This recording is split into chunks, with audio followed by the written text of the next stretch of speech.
Bueno, para los que no me conocen, mi nombre es Guillermo Montenegro. Y por la misericordia de Dios, pues me ha traído esta visión hace ya cerca de 2 años y medio, ¿verdad? Y bueno, recuerdo que la primera vez que vine a conocer esta visión fue en febrero, sí, hace 3 años. Y llegué allá a la Maya y dije, bueno, voy a conocer esta visión, Señor, muéstrame esta visión, revélame esta visión, revélame el corazón del apóstol, del pastor, revélame qué tienes para mí y qué quieres de mí para esta visión. Amén. Dios tiene cosas para nosotros, para que nosotros las multipliquemos para Dios. ¿Cuánto le da la gloria a Dios? Ese es un principio básico de administración con Dios. Bueno, por favor, los que tienen Biblias,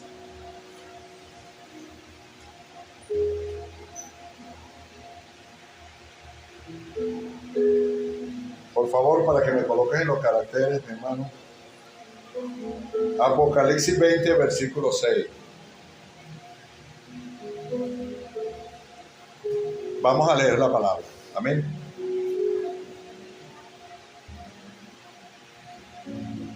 Bienaventurado, o sea, doblemente, triplemente feliz y santo el que tiene parte en la primera resurrección. ¿En cuál? El que tiene parte de esta primera resurrección tiene un mar de alegría, ¿oyó? La segunda muerte no tiene potestad sobre estos, sino que serán sacerdotes de Dios y de Cristo, y reinarán con él 1000 años. Yo quiero hacer una pequeña oración, porque estoy consciente que esta palabra muestra un orden divino. Y cuando el apóstol dice que yo soy uno de sus predicadores favoritos, yo sé que mi fuerte no es predicar, mi fuerte es enseñar. Enseñando me siento como pez en el agua, predicando, póngale duda. Pero lo que sí le voy a pedir en esta oración es que usted siga esta oración y abra su corazón a lo que Dios quiere hablar. Porque esta mañana Dios solamente quiere usar esta boca para hablarle a su corazón. No cierre su corazón. Porque cuando decimos predicador, muchas veces estamos ahí, y siempre lo digo, estamos viendo como un espectáculo. Y al final terminamos diciendo, no me gustó la predicación, no me gustó cómo predicó, a mí no me gusta cómo predica el hermano Montenegro.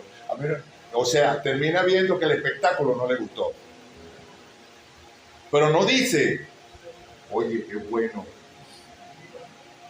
la predicación, para ir para acá, pero oye, Dios me habló y me dijo, en esta parte me dijo esto. Porque Dios siempre le va a hablar a su corazón. El Espíritu Santo de Dios le va a hablar a su corazón. Si usted tiene el corazón abierto, usted va a escuchar revelación. Amén. Así que, Padre, en el nombre de Jesús, en este lugar que tú nos has dado, Señor, para ejercer tu sacerdocio, te suplico en esta hora que ministres en cada corazón, que ministres aún en mi corazón, Señor, lo que tú quieres hablar, para que nosotros podamos, con este conocimiento, Señor, formar una identidad genuina. Señor, gracias. Gracias por ser quien soy. En el nombre de Jesús. Amén y amén. Fíjese, el tema principal, siguiendo la línea que tenemos, es identidad. Amén, estamos en esa serie. Y tenemos dirección apostólica de nuestro apóstol Alfredo Betancourt, que, bueno, esto tenemos que hablarlo en esta temporada, en la célula. Tenemos dirección de hablarlo ¿dónde más? En los altares familiares, de hablarlo donde sea. Esto tiene que ser parte de nuestro lenguaje cotidiano, la identidad. Pero debemos tener conceptos, conocimiento exactamente de qué es esta identidad. Identidad sacerdotal genuina. Anote ahí, escríbalo en su corazón y dígale al que está a su lado, yo sé quién soy. Sé quién soy. ¿Usted sabe realmente quién es? Fíjese. Yo voy a hablar primeramente qué tipo de verbo es soy. Dice que es una forma verbal en primera persona del singular yo, del presente de indicativo de ser. ¿Usted sabe cómo se conjuga el ser? Correcto. En primera persona lo conjugamos como yo, yo, yo, yo. ¿Quién es usted? Diga, yo soy. ¿Qué cosa? ¿Cuál es su identidad? ¿Cómo? Hijo de Dios. Hijo de Dios. Esa es una identidad. Dice, yo soy, es una información poderosa, ya esa conjugación en primera persona, que nos conecta con nuestro poder creador. Al utilizar estas dos palabras, estamos reconociendo que sabemos quiénes somos, que conocemos nuestra propia existencia y afirmando nuestra conexión con el universo. Y cuando decimos yo soy, estamos creando nuestra realidad, proclamando nuestra esencia única. Esta es una conceptuación literal. Ahora, fíjese, vamos a descifrar un poquito la formación de la identidad. Nacemos, ¿verdad? Y tenemos una identidad biológica, o hoy día podemos decir genética, porque está comprobado científicamente que la genética de un hombre es diferente a la genética de una mujer, técnicamente. Entonces vamos a hablar de una identidad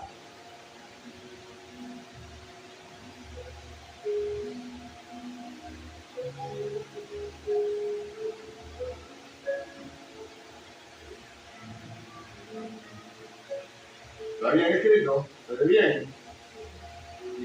Identidad biológica.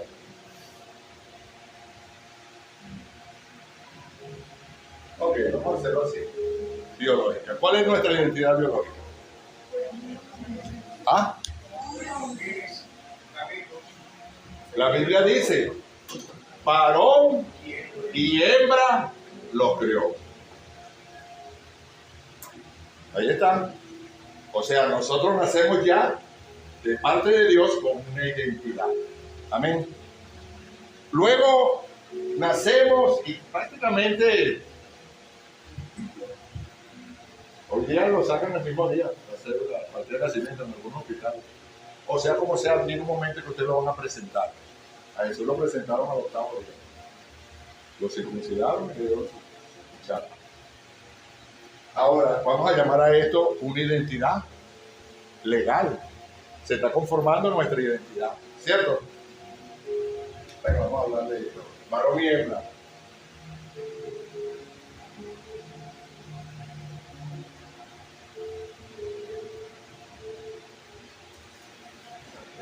Este cajón se acabó. Bueno, disculpe la defecto.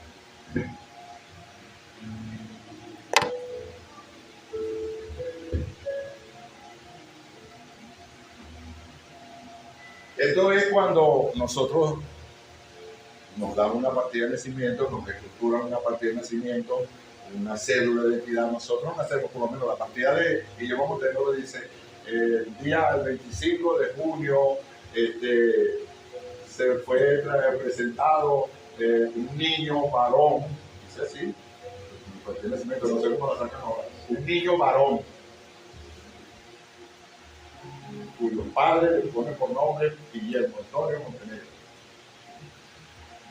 Ahí vamos formando una identidad legal. ¿Ok? Vamos a ver, esto lo vamos a adquirir con documentos. Cédula de identidad. No le dicen a uno así. Por favor, tu cédula de identidad. En esa identidad, en esa cédula, él dice, aquí dice que tú eres venezolano. Nacionalidad venezolana. Dice si eres soltero o casado. Y tu nombre legal es un número en el sistema. Tú eres un número. Luego vamos conformando una identidad filial. ¿Okay? Una identidad filial.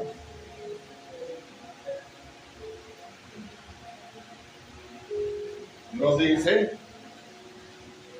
yo soy hijo de fulano de tal. Hay gente que se muestra y se identifica en el mundo y dice, tú sabes que los papabupas aquí son los Montenegro. Y eso tiene un problema grande con los Betancourt, que están del otro lado. Y ese sector se maneja por la identidad de esa familia. Esa identidad ejerce cualquier tipo de circunstancia. O yo soy hijo del doctor fulano de tal. Eso va haciendo identidad en tu vida. Todas estas relaciones van formando tu identidad. O sea, vamos a nombrar esto como familia. Otro maestro a lo mejor lo explica mejor y de otra manera, pero siempre el concepto es el mismo. Y viene también que conforma nuestra identidad la social. La social es, nosotros comenzamos a formar esta identidad cuando comienzan a sacarnos de la casa y llevarnos para el maternal y nos dejan ahí. O para la escuela. Y luego estudiamos primaria. Te tiene una identidad, ya de ahí ya te tiene una identidad. Yo soy estudiante. ¿Ok? Yo soy, ¿qué soy? Estudiante. Estoy formando una identidad social.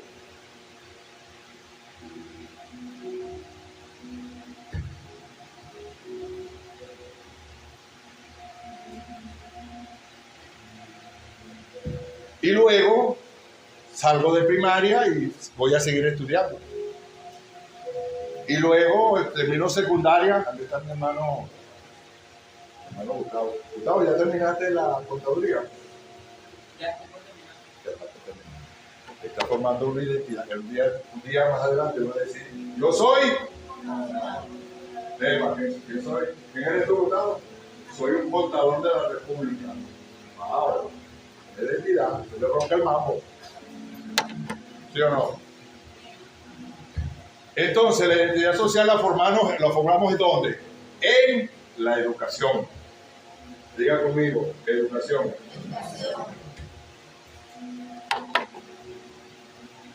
Trae varias balas porque todas pitonean. Todas tienen la forma.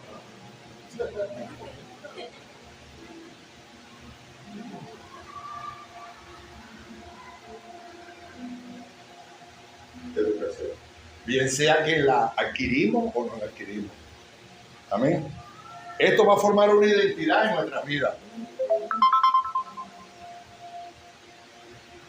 Yo no estudio y de repente me dice, mira, ese hijo tuyo que es un pago. Así lo ve. Esa es la identidad que le ve, pues. Digo, mira, el tremendo mecánico. Papá, quiero ser mecánico. Quiero ser bombero. Quiero ser médico. Eso cuando dicen, el pastor lo predicó varias veces. No, cuando estás pequeño, estudia para que seas alguien. ¿Y acaso si no estudio, no voy a ser alguien? Si yo soy alguien, pero alguien es un verbo una conjugación que nos da especificidad. Si estudias, llegas a ser alguien específicamente, ¿qué cosa? Administrador. Administración. Yo soy administradora, dice no. Le mandan ahí. O yo soy carpintero. Yo soy un delincuente. Hay una película que se llama así. Yo soy. Así que vemos que el soy, el yo soy, marca luego lo que va a ser específicamente nuestra identidad. Amén. Vamos entonces a ver, a conocer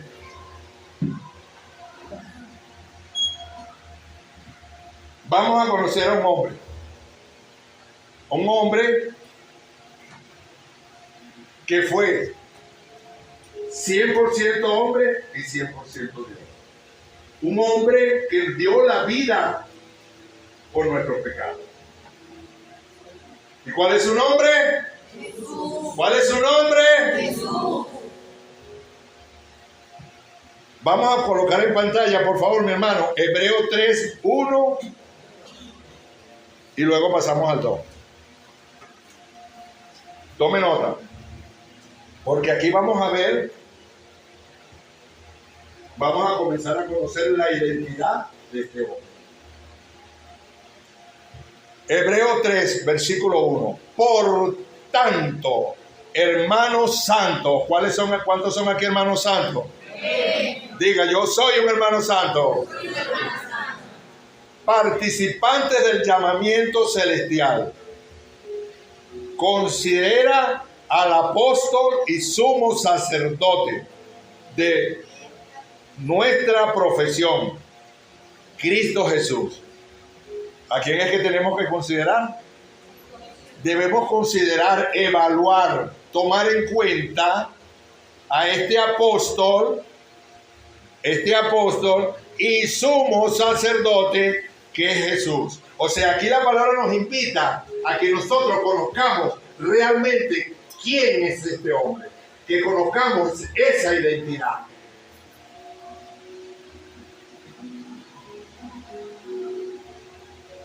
El cual, versículo 2, es fiel al que le constituyó, como también lo fue Moisés en toda la casa de Dios. O sea, que alguien constituyó a este hombre. ¿Lo constituyó como qué? Como apóstol y sumo sacerdote. Jesús fue constituido en los cielos con esos dos códigos.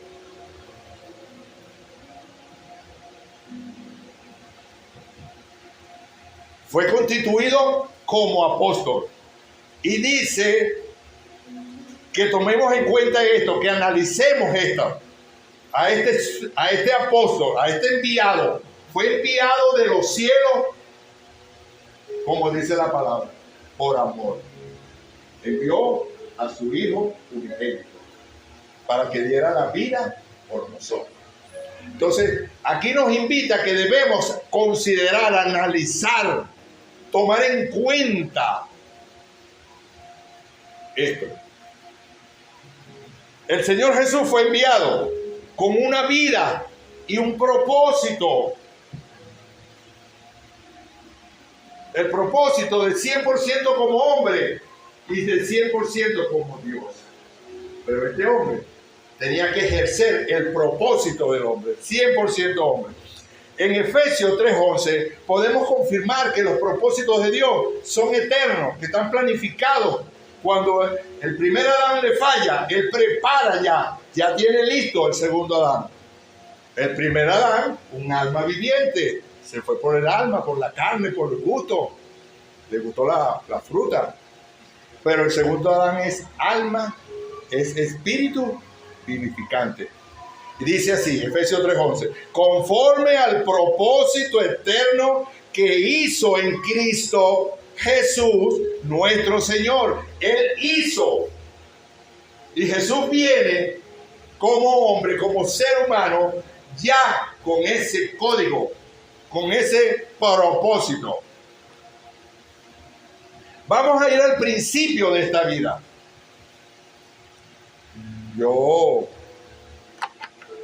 últimamente estaba hablando en la clase, en las células, al apóstol, le he dicho a una persona, que en una madrugada me voy a levantar, estaba orando, dándole gracias a Dios, y me voy a levantar para postrarme. Le dije, Señor, voy a postrarme. Y escuché en mi corazón, me dijo, los evangelios no revelan mi vida, los evangelios revelan mi sacerdocio. Y con esto concluyo la revelación del sacerdocio. Esa es la última revelación que recibí sobre la identidad sacerdotal. Y le pregunto, ¿cómo es esto, Señor? Y recibo la respuesta. Y me dice así, voy a decir solamente una parte. Hijo, los evangelios recogen un fragmento que dice que anunciaron mi concepción. Eso está en Lucas 1, 30, 35. Después que se hace ese anuncio a la Virgen, que se le aparece el ángel y le dice, vas a concebir. Ay, ¿cómo será esto? Bueno, esto va a ser así. Eso es todo lo que dice ahí de la vida de Jesús, proféticamente. Luego hay otro fragmento más adelante donde los ángeles anuncian a unos pastores que el niño ya nació, el que ya fue anunciado que fue concebido. Y 8 días después hay otro fragmento que dice que Jesús fue presentado. Fue presentado. Ahí está todo esto, ¿ves? Nació niño varón en Belén, llamado Jesús. Más adelante vamos a ver que las palabras dicen, le dan su identidad. Este no es el hijo del carpintero y su mamá se llama María. No estaban viendo era su identidad familiar. No estaban viendo su verdadera identidad. Ya la vamos a conocer. Luego de esto, de la circuncisión, vemos que desde el 8º día no habla nada de la vida de Jesús. No habla nada. Hasta luego que aparece a la edad de 12 años, que se extravió y aparece en el templo. Y yo ahí digo, pues Señor, tienes razón, ¿verdad? Aquí no está hablando, no me está revelando la vida de Jesús como persona. Me está dando fragmentos. Y a los 12 años se presenta que este niño en el templo y le dice a su mamá y a su papá, cuando lo consiguen, le dice así: ¿por qué me buscan? Ustedes no saben que en los negocios de mi padre es necesario que esté. Fíjense usted, ahí hay 2 códigos: negocios y padre. Él ahí ya sabía, porque cuando a María se le da el anuncio de que él va a ser concebido, dice la palabra que ella guardó eso en su corazón. Ella ya había transmitido esa información. Entonces él dice, padre. Ya él se había identificado, ya formaba una identidad de que su identidad familiar, él era hijo de Dios. A esa edad ya Jesús tenía una identidad como hijo de Dios. Sabía que era hijo de Dios, tenía certeza, tenía convicción de que era hijo de Dios. Y con la palabra negocio nos dice, Dios es necesario que esté en esos negocios. Pero los negocios de Dios, los negocios del cielo, los manejan son los sacerdotes. Y los sacerdotes eran levitas. Será la tribu asignada. Y él era de la tribu de Judá. Es de suponer que Jesús hasta ese momento tenía definida su identidad como hijo. Pero ya él tiene una definición, él tiene una decisión. Él dice, yo no voy a ser carpintero, yo voy a ser sacerdote. Amén. ¿Cómo va a ser eso? Tenía 12 años. Pero luego se desaparece de la vida de Cristo, se desaparece la vida de Jesús. Y aparece, tiene 18 años en el anonimato. Y vamos a decir que apareció a los 30. Desde los 12 ya él tenía su definición, que él iba a manejar los negocios de su papá, los negocios del cielo, los negocios espirituales. Entonces, ¿qué le tocó a este niño? Formar una identidad sacerdotal. Ya él se propuso eso. Y esto nos da un indicativo. Levanten la mano todos los jóvenes que están estudiando acá. Amén. Fíjense, ella por lo menos tomó una decisión. Yo voy a ser mecatrónica, ¿no? Ingeniero, yo voy a ser ingeniero. Ella está formando una identidad social. Amén. Entonces, luego de a esos 18 años, él aparece ahora e inicia su sacerdocio. Y a partir de ahí, cuando aparece, ya no hay más fragmentos. Ahora hay una narrativa bíblica continua. Que empieza a mostrarnos ahora un hombre hecho derecho y con una identidad formada. Él ahora se presenta, sale del anonimato y dice: yo soy. Yo soy. Desde los 12 hasta los 30 años tenemos entonces entender que él formó su personalidad. Amén, su identidad. ¿Y cómo lo formaría? Bueno, yo orando, el Señor me dice, bueno, a partir de los 12 años, cuando uno ha estudiado o conoce la cultura de Israel, la cultura judía, los niños, por eso él estaba en el templo y podían ir los sacerdotes hablaban con él. Porque a partir de los 12 años se le era permitido a los hombres, a los niños varones, ir a las sinagogas. Y él ahí comienza a discipularse en la sinagoga. Y ahí comienza a leer los rollos. Y empieza a conocer de los profetas. Él sabe que su vida, que su nacimiento fue profetizado por Isaías en 9:6. Él lo entiende así. ¿Qué dice? Porque un niño nos es nacido, hijo nos es dado, y el principado sobre sus hombros, y se llamará su nombre admirable. Entonces vienen una serie de características que van a formar su personalidad. Consejero, Dios fuerte, Padre eterno, príncipe de paz.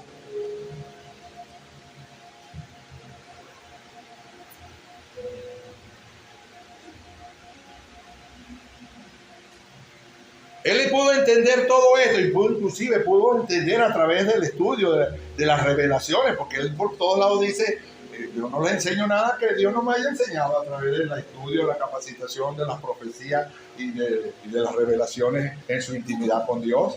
Y él hablaba, era lo que escuchaba. Así como yo estoy hablando aquí y digo, me pasó esto, y yo a partir de ahí yo entendí que los evangelios no hablan de la vida de Jesús, revelan en su sacerdocio. A partir de los 30 años hay una narrativa completa, vamos a conocerla. Él sabe, inclusive su final, en su propósito. Él sabe que ciertamente Él va a llevar nuestras enfermedades, que va a sufrir nuestros dolores, que va a ser azotado, que va a ser herido, abatido. Él sabe todo esto. Cuando aparece en escena, ya Él sabe todo esto. Esto está dentro de Él, ha formado. Eso es Isaías 53, versículos 4 y 5. Entonces, Él conoce los tiempos, inclusive Él conoce la profecía de que su primo es el que va a marcarle la señal, que Él va a marcarle el camino. Que cuando Él vea a su primo Juan el Bautista bautizando, que está marcando el sendero, Él sabe que ese era el inicio de salir del anonimato. Porque Él lo había leído en la profecía. Entonces este hombre baja y cumple, se bautiza. Y dice ahí que este hombre, este Jesús, de Nazaret, vino y fue bautizado y dice que fue ungido. Y el apóstol lo ha predicado. Fue ungido como que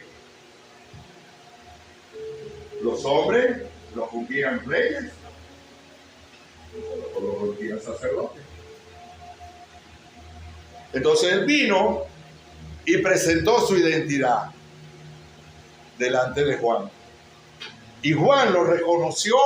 Él dijo: he aquí el Cordero que quita el pecado del mundo. Juan reconoció cuando lo vio su identidad sacerdotal. Porque Jesús no transpiraba otra cosa sino eso. Y dice que fue bautizado y el Padre descendió el Espíritu como paloma y lo ungió. Entonces vemos que este hombre comienza a mostrar características cuando comienza a ejercer su sacerdocio. Y él venía a ejercer un sacerdocio que es el sacerdocio máximo, que es del cielo, el sacerdocio conforme al que se ve. Yo quiero por favor que me pongas esto, es muy importante. Hebreos 7, 1 y 2. Porque una vez un hermano me dijo: no, tú sabes que estaba leyendo el libro de los Hebreos, uy, qué interesante, Dios me dijo cosas, y el sacerdote de Melquisedec y tal. Sí, Dios ¿y qué te mostró? Bueno, sí, me dijo de todo. Está bien. Bueno, dame las características del sacerdocio de Melquisedec. ¿Cómo? Características. O sea, yo dije: no, ahí están las características. La esencia del cielo de este sacerdocio está ahí. Vamos a leerlo. Porque este Melquisedec, este sacerdocio, rey de Salem, sacerdote de Dios Altísimo, que salió a recibir a Abraham, que volvía de la derrota de los reyes, le bendijo, a quien asimismo dio a Abraham los diezmos de todo, cuyo nombre significa, ¿cómo dice? Primeramente, ahí está. Nosotros tenemos un Dios ¿qué? Un Dios de justicia, un Dios justo. Esta es la esencia de Dios. Este sacerdocio se iba a comenzar a manifestar en un sacerdote que iba a manifestar justicia. Y en la segunda característica que se manifiesta en este sacerdocio es rey de paz. Y por consecuencia, estas dos características son específicas, son explícitas. O sea, justicia y paz, ahí dice que explícitamente esas son las características de ese sacerdote. Pero hay una característica que es implícita. Implícita. Bueno, la mayoría sabemos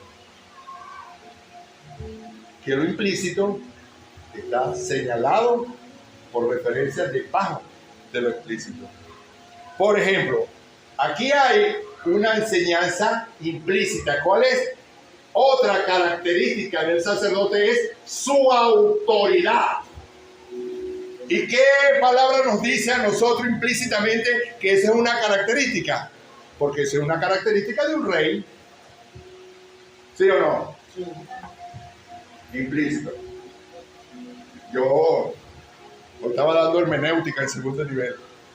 No hablé de esto, pero en hermenéutica tú estudias toda una cantidad de técnicas. Pero el discernimiento implícito no está desarrollado en ningún seminario bíblico como apoyo para el discernimiento bíblico. Fíjese, el implícito es bíblico. En Efesios lo dice, 9:10 dice, ¿cómo es eso de que subió? Y ahí mismo da la respuesta explícitamente de lo implícito. Bueno, porque si dice que subió es porque, si dice nada más hasta ahí subió, implícitamente usted deduce, subió fue porque bajó.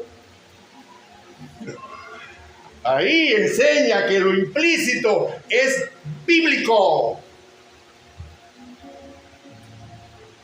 Entonces, aquí implícitamente la palabra rey nos dice que esa es otra característica del sacerdocio que se.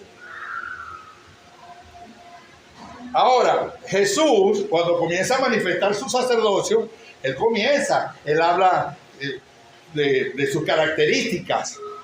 Y dice que yo soy la unidad. ¿Por qué? Porque él dice, créanme que yo soy en el Padre y el Padre está en mí. Y luego nosotros nos adherimos a este sacerdocio cuando él dice, yo quiero que ellos sean uno en nosotros. Él dice que es el camino, la verdad, la vida. Todas estas son personalidad. Esa es su identidad. Él dice que es la puerta, que es la resurrección.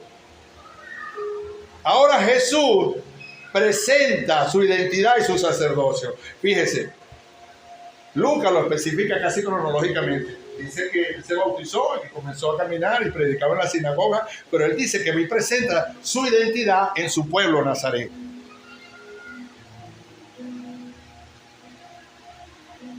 Y mire lo que dice. Lucas 16, 4:16. Y vino a Nazaret donde se había criado el día de reposo, entró a la sinagoga conforme a su costumbre y se levantó a leer y leyó el libro de los profetas, del profeta Isaías, y habiendo abierto el libro, dijo, halló en el lugar donde estaba escrito, el Espíritu del Señor. Él ahora le está mostrando a ellos su identidad, quién es él. Le dice, el Espíritu del Señor está sobre mí, por cuanto me ha ungido para dar buenas nuevas a los pobres. Me ha enviado a sanar a los quebrantados de corazón, a pregonar libertad a los cautivos y vista a los ciegos, a poner libertad a los oprimidos y a predicar el año agradable del Señor. Entonces, cuando predica esto, está diciendo, esto es la función, esto es lo que hace un sacerdote conforme al propósito con el cual me envió.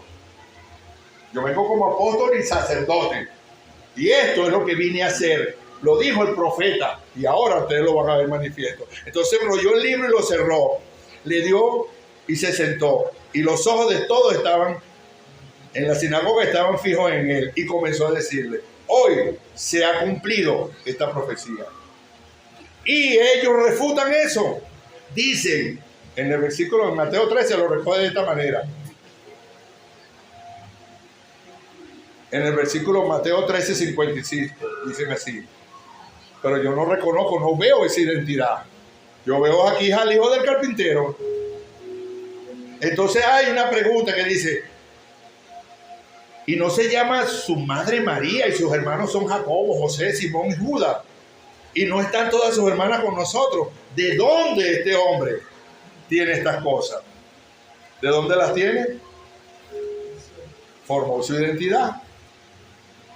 Y el Señor comienza a caminar y comienza la gente, algunos veían su identidad. Por ejemplo, cuando vemos la adúltera, él está caminando. Ahí hay una revelación de su sacerdocio. Fíjense, en Juan 8, 1 y 11 dice que él venía y se sentó en el templo y estaba enseñando. Y vinieron los escribas y los fariseos y le dijeron, mira, esta mujer la conseguimos en pleno adulterio. Y la ley de Moisés, el sacerdocio levítico, dice que esta mujer debe ser apedreada. ¿Qué dices tú? Entonces fíjese, hasta ahí todo es explícito, pero ahora está algo implícito. Claro, si yo he estudiado cultura de Israel y sé cómo funcionaban las cosas en ese momento, entonces yo puedo ver lo implícito. Por eso es que tenemos que discipularnos y capacitarnos. Amén. Primer nivel, segundo nivel, ¿dónde estoy? Levante su mano. Yo. Ahí está. Fíjense lo implícito. En la cultura de Israel, ellos no tenían que traer a esa mujer a Jesús, al menos que vieran su sacerdocio. Ellos tenían que llevar, según la sociedad, llevarlo a los sacerdotes. Los sacerdotes hacían un juicio, ponte 2 o 3 testigos, todo asunto ponte, lo dice el Levítico. Y bueno, si se convoca 2 o 3 testigos, se conseguía culpable. Entonces, bueno, sentencia, después la llevaban a un valle, ahí está, y buscaban sus ejecutores. Ahora, ellos lo trajeron a Jesús, ¿por qué? Para retarle, para desafiarle. para probarle, pero estaban viendo era su sacerdocio. Y Jesús le dice, bueno, según el sacerdocio levítico es así, pero según el sacerdocio de Melquisedec, en justicia, vamos a hacer justicia. Vamos a aplicar la justicia. ¿Quién de ustedes no tiene un pecado que sea digno de muerte? Y si alguno está aquí que no tenga en su conciencia, dice la palabra conciencia en Reina Valera, que tenga conciencia de que tiene un pecado, de que es digno también de ser apedreado, no importa que no sea adúltero. Fíjate, todos tenían. Ahí vemos la ejecución de un sacerdocio. Fíjese, cuando se aparecen los 10 leprosos, ellos vieron fue el sacerdocio de Jesús, porque el programa decía, y él mismo se lo dice, ellos tenían que ir, no a ir a Jesús, tenían que ir al sacerdocio levítico para que oraran, hicieran la programación. Y él mismo le dice, miren, mejor vayan y preséntense a los sacerdotes. Y dice que fue en el camino y ellos fueron sanados. Fueron sanados. Se manifestó el sacerdocio, pero él los mandó a la legalidad. Ellos tenían que ir allá, y allá eran revisados, y lo tal, y le daban una semana, la semana tenían que presentarse otra vez. Si la lepra continuaba, lo mandaban a cuarentena. Eso era cuarentena, no fue como COVID. No aparece ahí. ¿Ok? Aparece aquí. Y luego de ahí, si después de los 40 días persistía que la lepra no cedía, si no avanzaba, entonces empezaba otro formato de cómo debía conducirse, ropas especiales, ok. Entonces, ellos fueron sanados, pero regresa ¿quién? Uno. Y él dice, solamente y de paso extranjero, samaritano, tuvo la capacidad de ver que yo era el sacerdote. ¿Por qué? Porque él venía con ese sacerdocio a librar, a sanar a los enfermos. Él se lo dijo en la sinagoga en Nazaret. El profeta profetizó de esto, y esto es lo que yo vengo a hacer. Y ese es nuestro trabajo. Estoy concluyendo.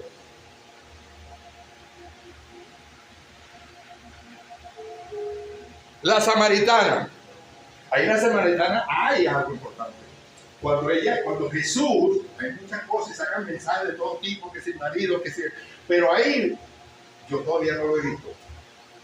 Yo solo era por otra una vez. Yo todavía no he visto que alguien haya sacado eso. Cuando él le revela que tenía 5 maridos, que había tenido 5 maridos y que ninguno era, no sé cómo es la cosa, que ninguno era, pues. Ella ahí, cuando él le dice esto, se pone teóloga. El Espíritu la toma, la redarguye y le dice, a mí me parece que tú eres profeta. Juan 4:19. Come teóloga. Y ahí hay algo que es crucial. Ella cuando ve el profeta está viendo al sacerdote, porque los profetas eran sacerdotes. No eran levitas, pero eran sacerdotes del Señor. Vio al sacerdote. Y ahí hay algo importante que le dice. Bueno, inmediatamente se pone todo lo que ella sabe de teoría. Nosotros adoramos en este monte desde nuestros padres. Y ustedes adoran en Jerusalén. La adoración es función de ¿qué? De sacerdote. Nosotros ejercemos un sacerdocio aquí. Y ustedes ejercen un sacerdocio allá, que es el sacerdocio levítico. Y Jesús les dice así, mira, para que entiendan bien cómo es la cosa. Ustedes adoran lo que no saben. ¿Por qué lo que no saben? Porque hay una historia de cuando los samaritanos fueron tomados, una parte de la clase fue llevada al cautiverio y lo demás fue tomado por los ninivitas, por los asirios. Y ellos tenían por costumbre no llevarse toda la gente, sino meter otros pedazos del reino que tenían. Ellos meten 5 pedazos, 5 de diferentes pueblos que tenían conquistados, lo meten en Samaria. Y al meterlo en Samaria, ellos fueron contaminados por los dioses, por las religiones, por las adoraciones que tenían los demás. Y se forman, nosotros que estudiamos híbrido teológico sabemos lo que pasó. Y ahí dicen, en la final de esa historia, dice que al final ellos adoraban a Dios y también adoraban a los otros ídolos. Entonces, de ahí es que los samaritanos ellos se desarrollan y luego ellos conocían y se guiaban por la ley de Moisés, pero no conocían de los profetas. Entonces ellos seguían con su religiosidad, con su rito de la adoración. Ahora, Jesús le dice, pero mira, ustedes adoran lo que no saben, y nosotros adoramos lo que sabemos, porque la salvación viene de los judíos. Pero viene la hora que ni en este sacerdocio, ni este sacerdocio continuarán. Le dice, la hora viene y la hora es en que los verdaderos adoradores adorarán. ¿Adorarán? Eso es a lo que Jesús se refería. Él le dijo, ya llegó el tiempo en que ni este sacerdocio de ustedes, ni el sacerdocio levítico van a funcionar. Viene el sacerdocio de la fe, el sacerdocio invisible, el sacerdocio que será escrita la ley por fe en tu corazón, amados los unos a los otros. Eso no es la ley. Ahí se revela que el fin del sacerdocio levítico estaba. Nosotros lo leímos en hebreo, lo vemos en los discipulados, lo vemos en la clase, que él sabía que venía un cambio de sacerdocio y dice que aparte del cambio de sacerdocio, una nueva ley. Todo está especificado ahí.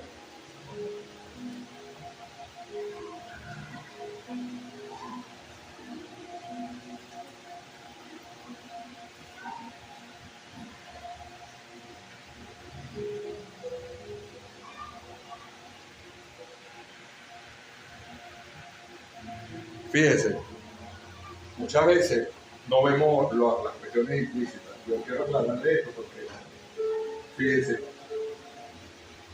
Mesías en hebreo significa ungido. Se ungía como rey o se ungía como sacerdote. Y Cristo es lo mismo, pero en griego. Cristo es ungido en griego. Y fíjense, ¿cómo uno puede descifrar lo implícito? Hay una historia de David cuando anda huyendo de Saúl.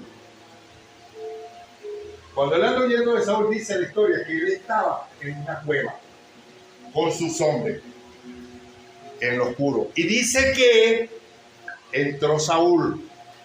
¿Y sabe qué le dijeron los soldados que estaban con él?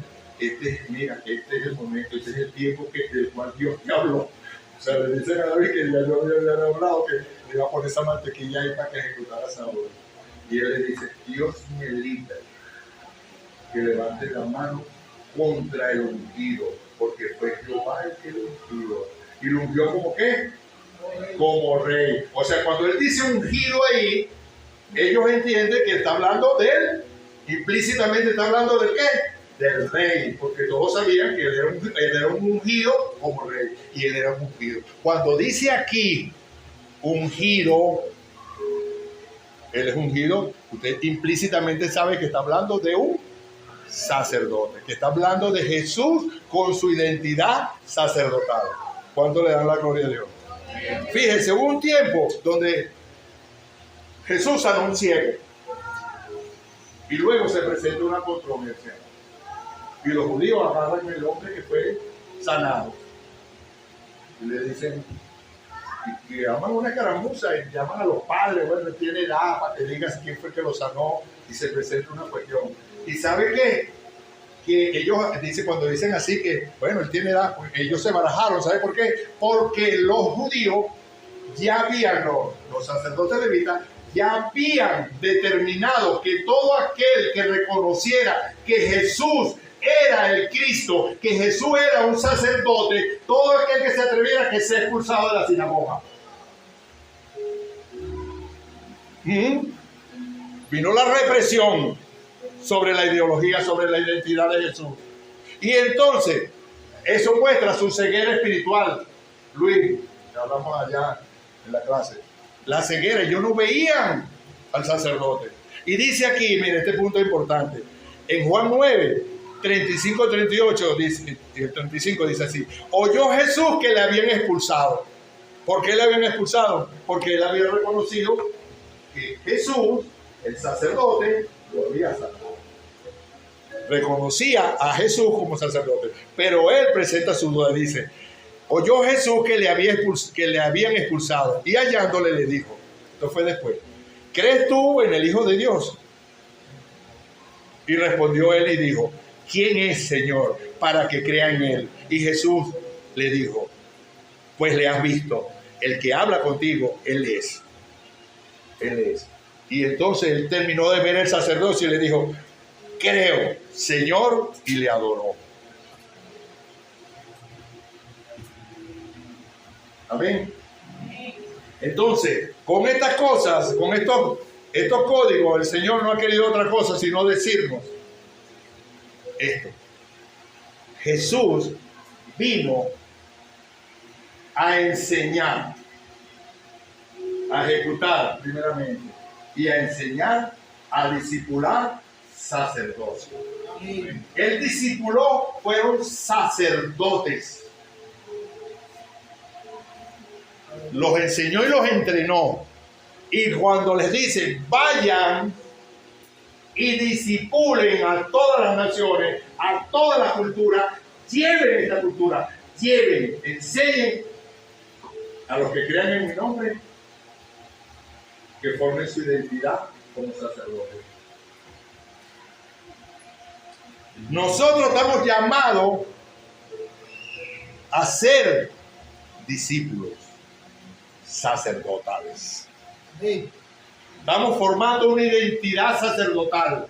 Mire, nosotros tenemos que todos juntos al final formar una identidad como iglesia. Usted va a una iglesia de repente y dice: mira, ¿y cuál es la identidad de esta iglesia? La identidad de la iglesia se forma de la unión de todas las identidades que hay aquí en una iglesia. Bueno, nosotros somos cristianos evangélicos. Esa es su identidad.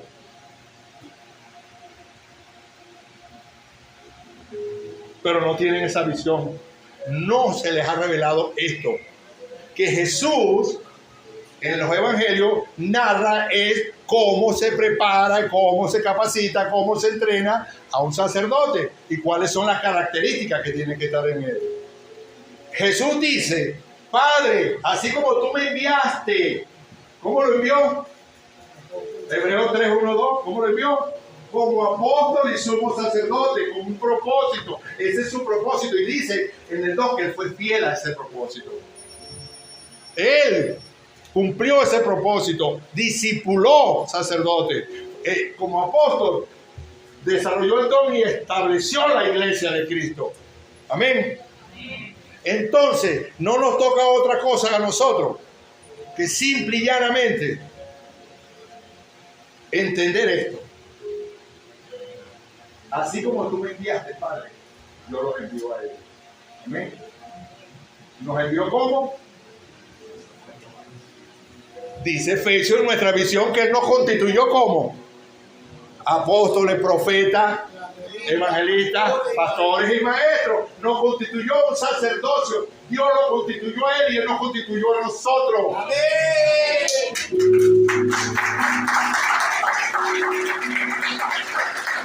Entonces, ¿cuál es nuestro propósito? Señores, simple y llanamente capacitarnos, discipularnos para que podamos formar, así como Jesús formó su identidad desde los 12 a 30 años, formar en tiempo récord, breve, porque el fin de los tiempos está cerca. Formarnos como sacerdotes. Que yo pueda decir, como lo puedo decir ahorita, yo soy un sacerdote de Cristo. Yo soy un sacerdote maestro. Él es un sacerdote apóstol. Pero el apostolado es la función, pero la identidad es el sacerdote. Y todo es de tiempo. Todo es tiempo.